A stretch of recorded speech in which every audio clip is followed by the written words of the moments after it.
có mà xót xa đấy hả? Cái này làm gì? Cái làm sao nó chịu ra?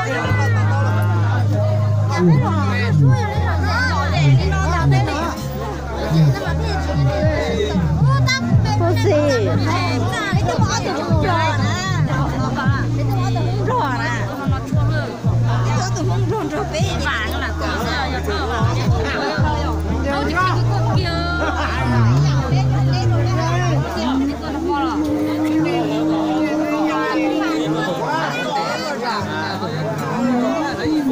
Có mà là tu rồi, là tu mà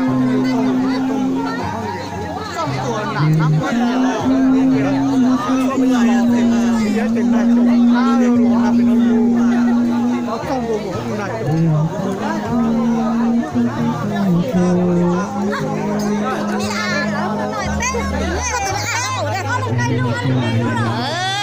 Đi no quá. Đi tất cả tụi mẹ mà tụi nó, tụi mẹ tụi nó, tụi mẹ tụi nó.